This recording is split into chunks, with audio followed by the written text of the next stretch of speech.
አርዕስተ ዜና። የኢትዮጵያ ሁጃጆች የበረራ ቀነ ገደብ ግንቦት 19 እንደሚጠናቀቅ ተገለጸ። ኢትዮጵያ በሶማሊያ የሚገኘው የአፍሪካ ህብረት የድጋፍና የማረጋጋት ተልዕኮ ያጋጠመው የፋይናንስ እጥረት እንዳሳሰባት ገለጸች። የተቀናጀ የኩፍኝ መከላከያ ክትባት ዘመቻው መደበኛ ክትባት ያልጀመሩና ያቋረጡ ህፃናትን ተጠቃሚ ያደርጋል ተባለ።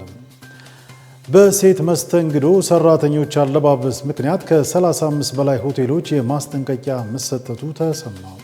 ፓኪስታን በአዲስ አበባ ልታደርገው የነበረውን የንግድ ኤግዚቢሽን ማራዘሟን አስታወቀች። ኢስታንቡል የሩሲያ ዩክሬን ድርድርን ለማስተናገድ ዝግጅቷን መጨረሷ ተገለጸ። ቻይና በ42 ኤኤአይ ዶክተሮች የሚመራ የአርቲፊሻል ኢንተለጀንስ ሆስፒታል ገነባች።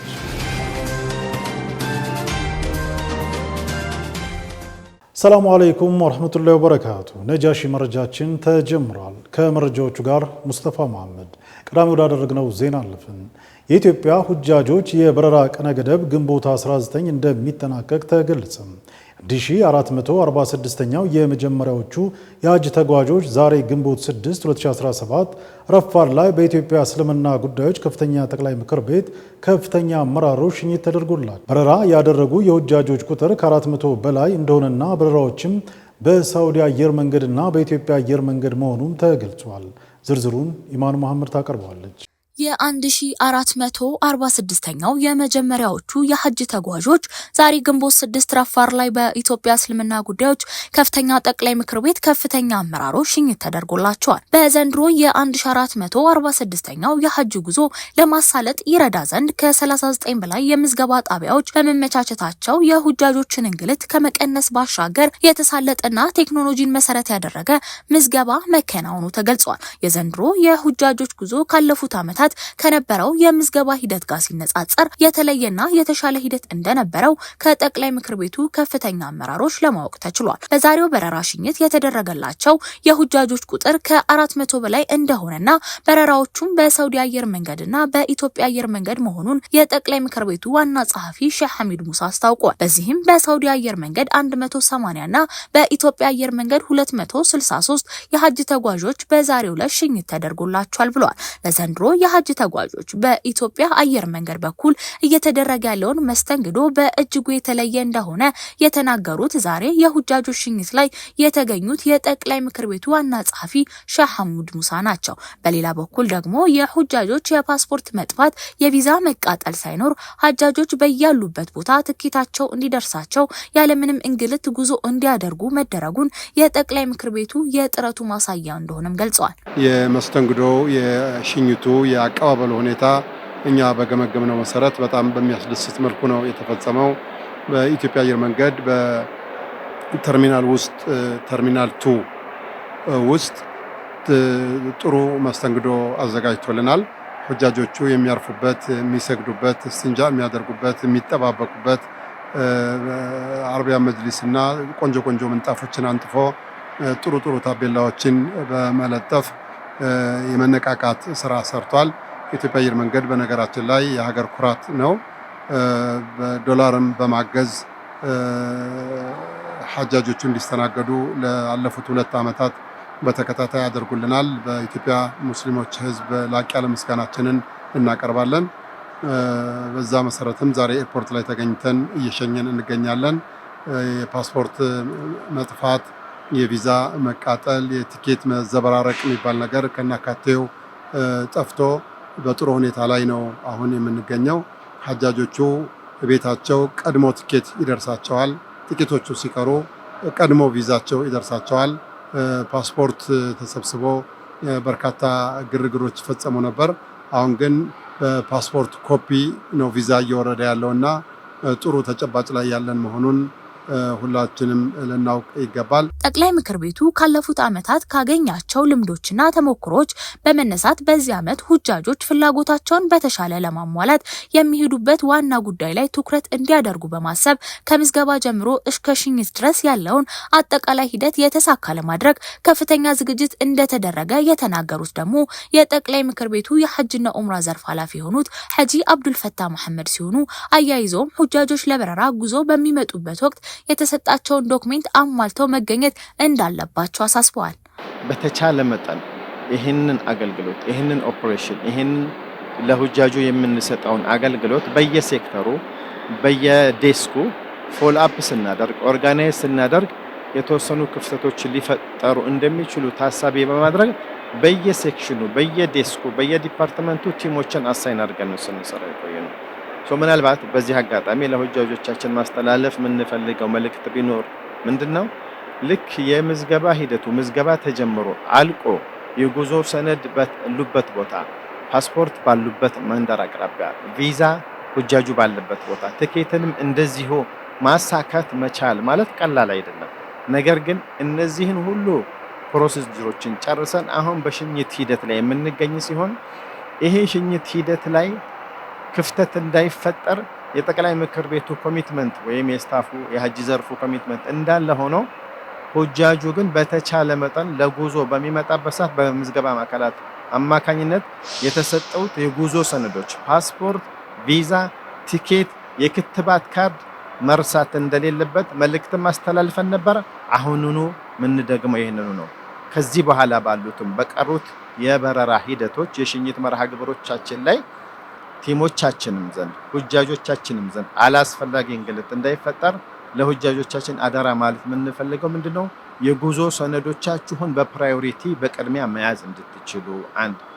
ሁለተኛ ከፍላይት ከበረራ መርሃ ግብሩን ከማሳለጥ አኳያ በተላለፈው የበረራ መርሃ ግብር መሰረት በወቅቱ ኤርፖርት እንድትገኙ አደራ እንላለን። በኢትዮጵያ በአጠቃላይ 15000 የሀጅ ተጓዦች በጠቅላይ ምክር ቤቱ ለመመዝገብ እቅድ የያዘ ቢሆንም በዘንድሮ የዶላር ጭማሪና ተያያዥ ጉዳዮች ምክንያት የሀጅ ተመዝጋቢዎች ቁጥር ወደ 6000 ዝቅ እንዳለ ይህም ከእቅድ በታች እንደሆነ ተናግሯል።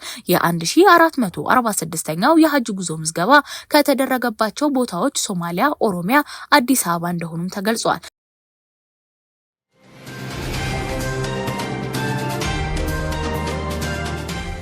ኢትዮጵያ በሶማሊያ የሚገኘው የአፍሪካ ህብረት የድጋፍና የማረጋጋት ተልዕኮ ያጋጠመውን የፋይናንስ እጥረት እንዳሳሰባት ገልጻለች። በአፍሪካ ህብረትና በተመድ የአፍሪካ ኢኮኖሚክ ኮሚሽን የኢትዮጵያ ቋሚ መልእክተኛ አምባሳደር ሂሩት ዘመነ ከአፍሪካ ህብረት ኮሚሽን ሊቀመንበር መሐመድ አሊ ሱፍ ጋር በተወያዩበት ወቅት የተናገሩት ነው። ሶማሊያ በዘላቂነት እንድትረጋጋ የሚሰራው ተልዕኮ ድጋፍ ያስፈልገዋል ብለዋል። በተጨማሪም የደቡብ ሱዳን የሰላም ስምምነት አፈጻጸም አዝጋሚ እንደሆነና ይህም በሀገሪቱ መረጋጋት ላይ አሉታዊ ተጽዕኖ ማሳደሩም ተነግሯል። የህብረቱ ሊቀመንበር በበኩላቸው ኢትዮጵያ ለቀጠናው መረጋጋት የምታደርገው ድጋፍ የሚወደስና ሊቀጥል የሚገባው ነው ብለዋል።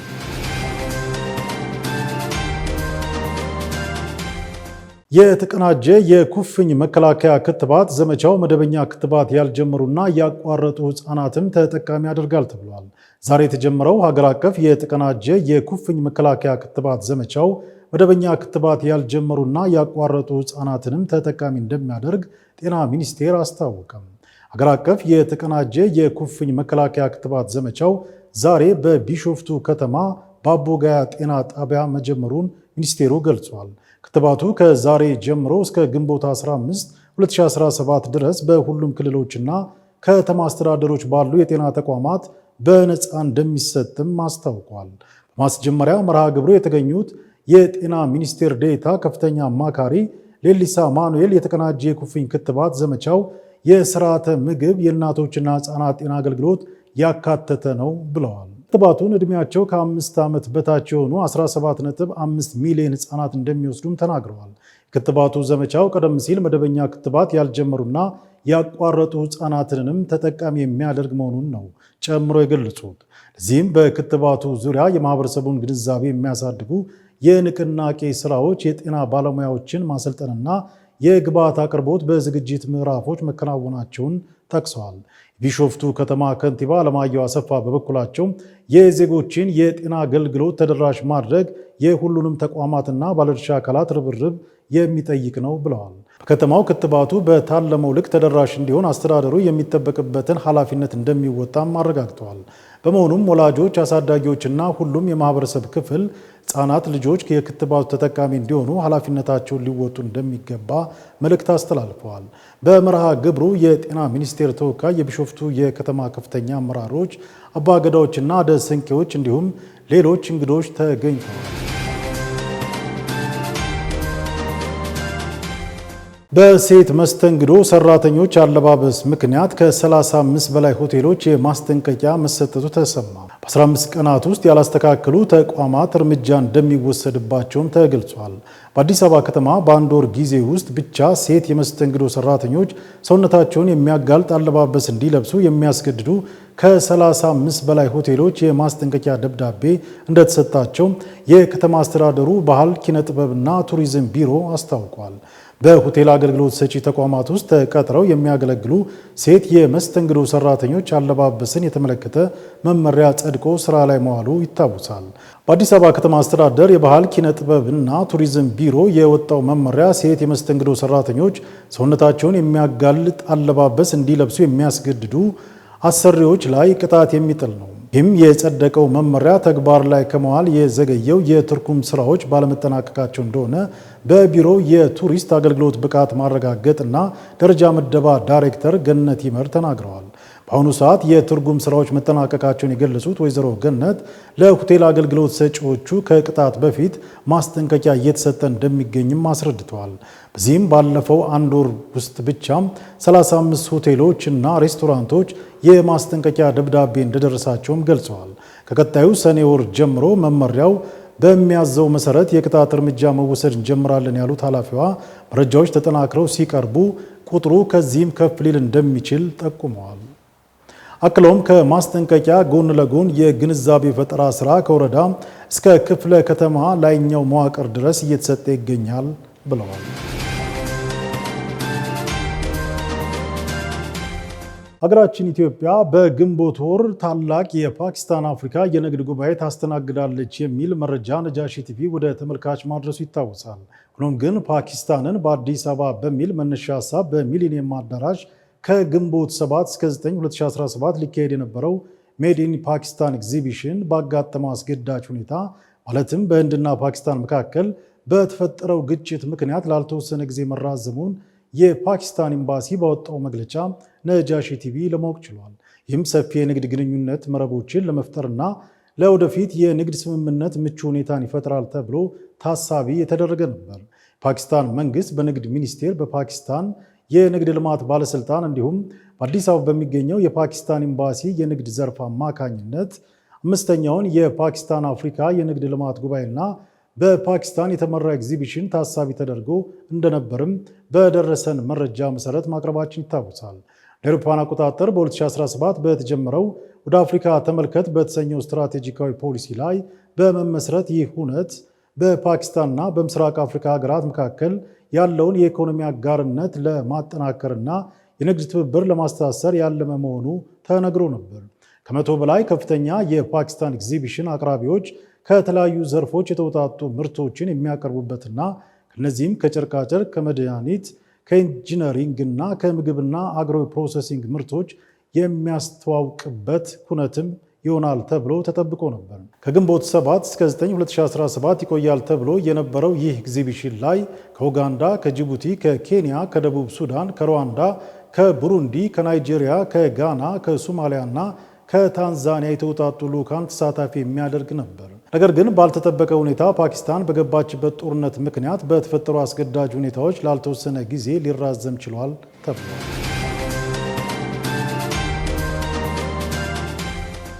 ክቡራትና ክቡራን ተመልካቾቻችን አሁን ደግሞ ከውጭ ወዳገኘናቸው መረጃዎች አልፈናል። የሶሪያ ሕዝቦች ከረጅም ጊዜ ሰላም ማጣትና ስቃይ በኋላ በዛሬው ዕለት ደስታቸውን እያከበሩ ይገኛሉ። ዶናልድ ትራምፕም በዛሬው ዕለት ከሶሪያው መሪ ጋር ተገናኝተዋል። ዝርዝር መረጃውን ዙበይዳ ሐሰን ታደርሰናለች። ከ14 ዓመት ስቃይ መሰደድና እንግልት በኋላ በአሁኑ ሰዓት እጅግ በርካታ ደስተኛ ሶሪያውያን ይገኛሉ። የአሜሪካው ፕሬዚዳንት ዶናልድ ትራምፕ በመካከለኛው ምስራቅ የሚያደርጉትን ጉብኝት ዛሬም ቀጥለው ውለዋል። በዚህም የዩናይትድ ስቴትስ ፕሬዚዳንት ዶናልድ ትራምፕ በሳዑዲ ዋና ከተማ ሪያድ ከሚያካሄዱት የዩናይትድ ስቴትስና የባህረ ሰላጤ ትብብር ምክክር ቤት አባላት የመሪዎች ጉባኤ ቀደም ብሎ ከሶሪያ አቻቸው አህመድ አልሻራህ ጋር ተወያይተዋል። በትናንትናው ዕለት የዩኤስ ፕሬዝዳንት በሶሪያ ላይ ተጥሎ የነበረውን ማዕቀብ ማንሳቱን ይፋ ካደረገ በኋላ በደማስቆ ወደር የለሽ ደስታን ፈጥሯል። ዶናልድ ትራምፕ በሶሪያ ላይ ለ14 ዓመታት ያህል ተጥሎ የቆየውን ሁሉንም ማዕቀቦች እንደሚያስወግዱ በመግለጽ ሶሪያ ወደፊት የምትሄድበት ጊዜ አሁን ነው ሲሉም ተናግረዋል። ከሶሪያ ጋር ያለውን ግንኙነት ወደ ነበረበት ለመመለስም እርምጃዎችን እየወሰዱ እንደሆነም አክለዋል። በሶሪያ ላይ የተጣለው ማዕቀብ እንዲቆም አዝዣለሁ። መልካም እድል ሶሪያ፣ አንድ ነገር አሳይን በማለትም የሶሪያ መንግስት በመጪው ጊዜ ማድረግ ስለሚገባው የልማት ስራዎች እንዲያስብ ሲሉም ተናግረዋል። የሶሪያ የውጭ ጉዳይ ሚኒስትር አሳድ አልሺባኒ የማዕቀቡ መነሳት የሶሪያ ህዝብ መልሶ ለመገንባት በሚያደርገው ጥረት ለውጥ ያመጣል ሲሉም ተናግረዋል። እኛ ከዩናይትድ ስቴትስ ጋር በመከባበር በመተማመንና በጋራ ጥቅም ላይ የተመሰረተ ግንኙነትን ለመፍጠር ዝግጁ ነን ሲሉም ተደምጧል። የሶሪያው የሽግግር ፕሬዝዳንት አህመድ አልሻራህ በታህሳስ ወር የአሳድ መንግስትን በፍጥነት ከጣሉ ከአንድ ወር በኋላ በይፋ ስልጣን ተረክበዋል። የአህመድ አልሻራህ ኃይሎች የታጣቂ ቡድኖችን ጥምረት በመምራት ፈጣን ዘመቻ በማድረግ በጦርነት የምትታመሰውን ሀገር ለ10 ዓመታት ይገዛ የነበረውን የበሽር አልአሳድ አገዛዝን አስወግደዋልም ተብሏል። አልሻራህ አዲሱ የሶሪያ መንግስት ከባድ ስራና ትልቅ ኃላፊነት እንደሚጠበቅብን ማሰብ አለብን ማለታቸውም ይታወሳል። አሜሪካ በወቅቱ የሶሪያ መሪ አህመድ አልሻራህን ለያዘልኝ 10 ሚሊዮን ዶላር እሰጣለሁ ብላ እንደነበረ የሚዘነጋ አይደለም። በዛሬው ዕለትም የአሜሪካው ፕሬዝዳንት ዶናልድ ትራምፕ ከአህመድ አልሻራህ ጋር ፊት ለፊት መገናኘታቸው ታሪክ ቀያሪ ሁነት እንደሚሆንም ተነግሮለታል። ለረጅም ዓመታት በቆየው የሶሪያ ጦርነት ሳቢያ የተወለዱበትን ያደጉበትን ቀያቸውን ጥለው በመላው ዓለም ለስደት ተዳርገው የነበሩ ሶሪያውያን በአሁኑ ሰዓት በሀገራቸው ላይ ደስታቸውን እያጣጣሙ ይገኛሉ። ከሞቀ ቤታቸው ከሞላ ማጀታቸው ተሰደው በከፋ ችግርና መከራ የቆዩት በተለያዩ ሀገራት በልመና ሲያሳልፉ ለነበሩ ሶሪያውያን የትራምፕ ንግግር ትልቅ ብስራት ሆኖላቸዋልም ነው የተባለው። ይህንንም ቀን በየጎዳናዎች ላይ እያከበሩት እንደሚገኙም ተዘግቧል። የሶሪያው የውጭ ጉዳይ ሚኒስተር ከረጅምና ከሚያሰቃይ የጦርነት ምዕራፍ ለመውጣት ስንፈልግ ለሶሪያ ሕዝብ ወሳኝ የለውጥ ነጥብ ነው በማለትም ተናግረዋል። አሜሪካ ራሷ የጣለችውን ማዕቀብ ማንሳቷ ለሶሪያ መረጋጋትን፣ ራስ መቻልንና ትርጉም ያለው አገራዊ ተሃድሶን በሶሪያና በሶሪያ ሕዝቦች ላይ ትልቅ እድልን ይሰጣል ሲልም በመግለጫው ላይ ተካቷል። የዩኤስ ማዕቀብ ሶሪያ ከዓለም አቀፍ የፋይናንሻል ስርዓት ያገለለ ሲሆን በሀገሪቱ ከ10 ዓመታት በዘለቀ ጦርነት በመንግስት ላይ የተለያዩ ኢኮኖሚያዊ ገደቦችን ጥሎም ቆይቷል። እነዚህ ማዕቀቦችም ለሶሪያ ኢኮኖሚ ማገገምና ከጦር በኋላ እንደገና ለመገንባት እንደ ትልቅ እንቅፋት ሆኖም ቆይቷል። በደማስቆ ኡመያድ አደባባይ በደርዘን የሚቆጠሩ ወንዶች፣ ሴቶችና ህጻናት የተሰበሰቡ ሶሪያውያን ይህንን የደስታ ቀናቸውንም እያከበሩት ይገኛሉ። ከ14 ዓመት መሰደድና ከ50 ዓመት የአሳድ ጭቆና በኋላ የሶሪያ ህዝብ ነፃ እንደወጣም ተነግሯል። መረጃው የአረብ ኒውስ፣ አልጀዚራ፣ ሮይተርስና ኤፒ ኒውስ ነው። ኢስታንቡል የሩሲያ ዩክሬን ድርድርን ለማስተናገድ ዝግጅቷን መጨረሷ ገለጸች። ስፑትኒክ የቱርክ ዲፕሎማሲ ምንጩን ጠቅሶ እንደዘገበው ኢስታንቡል አሁን ላይ ከአደራዳሪዎች ወገኖች የሚሰጣትን ዝርዝር መረጃ በመጠበቅ ላይ ትገኛለች ብሏል። የቱርክ ገዢ ፓርቲ ኤኬፒ የውጭ ግንኙነት ምክትል ሊቀመንበር ሃሊል ኮርክ ማዝ እንዳስረዱት ሞስኮና ኬቭ በመጀመሪያው በሚካሄደው ስብሰባ ውጤት ላይ ተመስርተው ተከታታይ ስብሰባዎችን በኢስታንቡል ሊያካሂዱ ይችላሉ ብለዋል። ውይይቶቹ ግጭቱን ለማቆም በሚያስችል ስምምነት ሊጠናቀቁ የመቻላቸውን እድል ከፍተኛ ነው ሲሉም ከስፑትኒክ ጋር በነበራቸው ቃለ ምልልስ ጠቁመዋል። የሩሲያ የውጭ ጉዳይ ሚኒስቴር ቃል አቀባይ ማሪያ ዛካሮቫ ለስፑትኒክ እንደተናገሩት ሞስኮ በቅርቡ በሚደረጉት ንግግሮች ላይ የሚኖራትን ተሳትፎ አስመልክቶ ዝርዝር መረጃዎችን ይፋ ታደርጋለች ብለዋል። ክሬምሊን ቃል አቀባይ ዲሚትሪ ፔስኮቭ ከአንድ ቀን በፊት ሩሲያ አስፈላጊውን ዝግጅት በማድረግ ላይ መሆኗን እና የድርድሩ ልዑካን ተገቢውን ጊዜ ሲደርስ ይፋ እንደሚያደርጉ አሳውቀው ነው። ቻይና በ42 ኤአይ ዶክተሮች የሚመራ የአርቲፊሻል ኢንተለጀንስ ሆስፒታል ገነባች። በሲንጓ ዩኒቨርሲቲ ኤአይ ኢንዱስትሪ ጥናት ኢንስቲትዩት የበለጸገው ቴክኖሎጂ 42 ኤአይ ዶክተሮች ያካተተ ኤጀንት ሆስፒታል ሲሆን 21 ዲፓርትመንቶች ያቀፈ ነው። ሆስፒታሉ ቅድመ ሆስፒታል ክትትል፣ በሆስፒታልና ድህረ ሆስፒታል ሂደቶችን የሚያጠቃልል ሲሆን የሕክምና ጽሑፎችን መተንተን፣ ምርመራን ማድረግ፣ ምዝገባን ማከናወን፣ ምክርን መስጠት፣ የመድኃኒት ማዘዣን መጻፍ፣ ማገገሚያና ክትትልን የማድረግ ተግባራትን ያከናውናል። ኤአይ ኤጀንት ዶክተሮቹ በጥቂት ቀናት ውስጥ ከ10,000 ለሚበልጡ ታማሚዎች ቨርቹዋል ምርመራ አድርገዋል። ይህም ተግባር በሐኪሞች ሲከናወን 2 ዓመታት የሚወስድ ነው። በኤአይ የበለጸጉት ዶክተሮች 93.06 በመቶ ትክክለኛነትን አሳይተዋል። ኤአይ ወኪሎችን ለውሳኔ ድጋፍ ብቻ ሳይሆን የሕክምና አገልግሎቶችን በመስጠት በፍጥነትና በተመጣጣኝ ዋጋ ለማቅረብ በማስቻል የዶክተሮች ጥረትና የሕክምና ተደራሽነትን ለማሳደግ ቁልፍ እርምጃ ነው ሲል ኢንዲ ኒውስ ዘግቧል።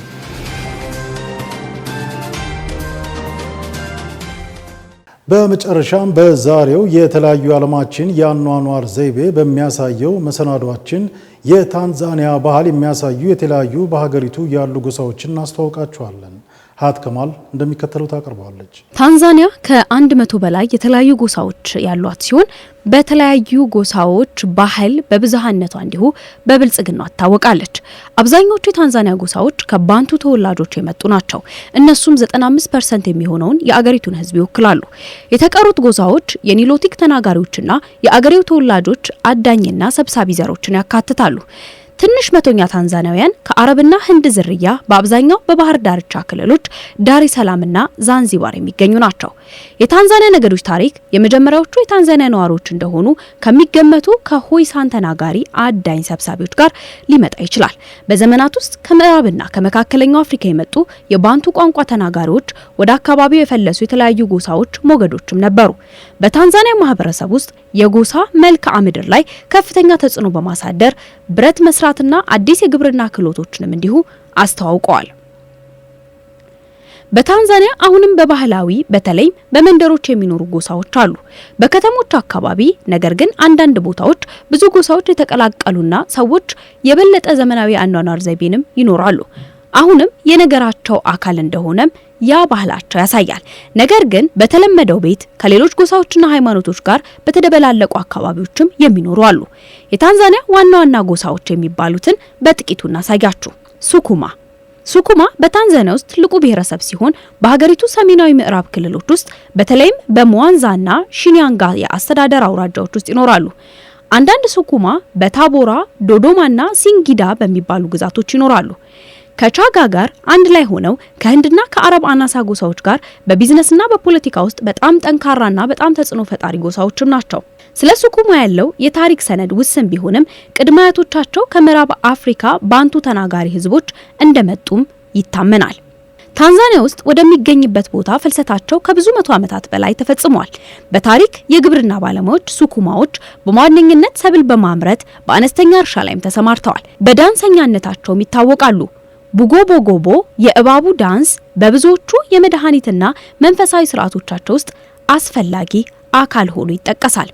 ሌላው ጎሳ ኒያምዌዚ ሲባል በምዕራብ ታንዛኒያ የኒያምዌዚ ጎሳ ከሱኩማ ቀጥሎ ሁለተኛው ትልቁ ጎሳ ነው። ስማቸው ኒያምዌዚ የጨረቃ ሰዎች ተብሎ ይተረጎማል። ይህ ባህሪያቸው የጨረቃ አምልኮ ልማዳቸው መሆኑን ነው የሚያመላክተው። የኒያምዌዚ ህዝቦች በ17ኛው ክፍለ ዘመን በምዕራብ ማዕከላዊ ታንዛኒያ እንደሰፈሩ ይታመናል። ጎሳው በ19ኛው መቶ ክፍለ ዘመን መጀመሪያ ላይ እንደ ኡኒያምዌምቤ፣ ኢሊያንኩሉና ኡራምቦ ያሉ በርካታ መንግስታትን ያቀፈ ነው። በተለይ ኡኒያምዌምቤ ታቦራ የተባለችውን ጉልህ የንግድ ከተማ በመቆጣጠርና ከዛንዚባር አረቦች ጋር የጠበቀ ግንኙነት ስለነበራት ተጽዕኖም ነበራቸው። በታሪካቸው የኒያምዌዚ ህዝቦች በረጅም ርቀት ንግድና አሰሳ ላይም ተሰማርተዋል። በባህላዊ የኒያምዌዚ ማህበረሰብ ውስጥ የአያት መናፍስት በዕለት ተዕለት ህይወት ውስጥ ትልቅ ሚና ተጫውተዋል። ቅድመ አያቶች ህያውያንን በአዎንታዊም ሆነ በአሉታዊ ተጽዕኖ የመነካካት ኃይል እንዳላቸው ይታመን ነበር። እናም የተለያዩ አምልኮ ስርዓቶችና የአምልኮ አይነቶች እነዚህን መናፍስት ስለማስደሰት ነበር ወጋቸው።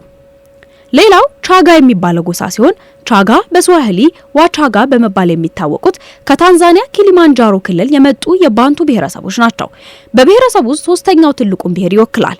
ቻጋዎች በባህላዊ መልኩ የተደራጁት ከቅኝ ግዛት በፊት በኪሊማንጃሮ ተራራ ተዳፋት ላይ ወደ ነበሩ ሉዓላዊ መንግስታት ነበር። በስዋሂሊ በታሪክ ቻጋላንድ ወይም ኡቻጋኒ በመባል የሚታወቀው ይህ ክልል ከቅኝ ግዛት በፊት የነበሩትን የባንቱ መንግስታት ስብስብን ያቀፈ ነው። ቻጋዎች ማንጊ በሚባል በሚታወቁት የአካባቢው ባህላዊ ገዢዎች የበለጸገ ባህል ታሪክ አላቸው። የሚኖሩት ኪሃምባ በሚባል መኖሪያ ቤት ሲሆን እነዚህ ከትውልድ ወደ ትውልድ የሚተላለፉት የብሔረሰብ መሬቶች ናቸው። ቻጋ ሀያል ጎሳ ሲሆን አሩሻ፣ ሞሺ ደግሞ ኃይለኛ ክልሎች ናቸው። አንዳንድ ሰዎች አሁንም በባህላዊ መንገድ ይኖራሉ፣ ነገር ግን ብዙዎቹ ውብና ዘመናዊ ቤቶችን ገንብተዋል። ሌላው ጎሳ ማሳይ ሲሆን በተቃራኒው ማሳይ እንዲሁም እንደ ሀዛቤ ያሉ ጥቂት ጎሳዎች አሁንም በብዛት ይኖራሉ። ወደ ከተማው ሲመጡም የባህል ልብሳቸውን ለብሰው አብረው ተጣብቀው ቋንቋቸውንም ይናገራሉ። የማሳይ ሰዎች ስሮቻቸው በሰሜን አፍሪካ በሚገኘው የናይል ሸለቆ ውስጥ እንደሚገኝም ይታመናል። በ15ኛው ክፍለ ዘመን አካባቢ ወደ ደቡብ መንቀሳቀስም ጀምረዋል። በመጨረሻም የአሁኗ ኬንያና ታንዛኒያ ላይ ደረሱ። በ17ኛውና በ18ኛው ክፍለ ዘመን መገባደጃ ላይ ማሳኢዎች አብዛኛው የምስራቅ አፍሪካን መልክዓ ምድሮች በመቆጣጠር ከፍተኛ ደረጃ ላይ ነበሩ። በልዩ ልማዳቸውና ባለባበሳቸው የታወቁት ጎሳዎቹ ከፊል ዘላኖች የአኗኗር ዘይቤን ይከተላሉ። በዋናነት በከብት እርባታ ላይ የሚመረኮዛሉ።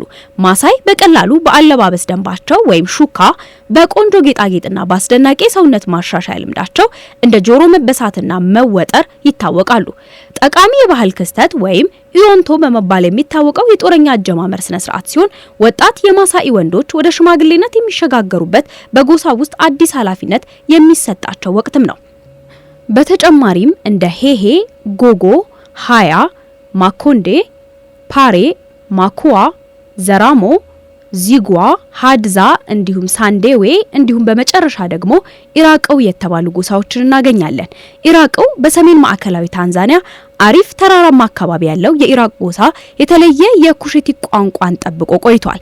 ከታንዛኒያ ዋና ዋና ባንቱ፣ ኒሎቲክና ኮይሳን ቋንቋዎች የተለየ ነው። ኢራቃውያን በዋነኝነት የግብርና ባለሙያዎች ናቸው። ስለ ክልሉ ለም የእሳተ ገሞራ አፈር ያላቸውን ግንዛቤ በመጠቀም የተለያዩ ሰብሎችን ለማልማት ይጠቀሙበታል። እያንዳንዱ የታንዛኒያ ነገድ አገሩን ልዩ ባህላዊ፣ ታሪካዊና ማህበራዊ ባህሪያቱን ያጎናጽፋል።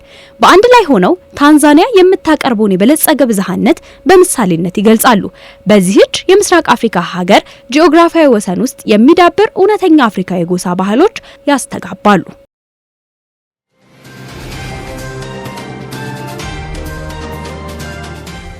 ተመልካቾቻችን የዕለቱ ነጃሺ መረጃችን በዚሁ ተጠናቋል። ከመረጃዎቹ ጋር ሙስጠፋ መሐመድ አብሬያችሁ ቆይታ አደረግኩ። ከቀሪ የነጃሺ ቲቪ ፕሮግራሞች ጋር መልካም ቆይታ ይሁንላችሁ።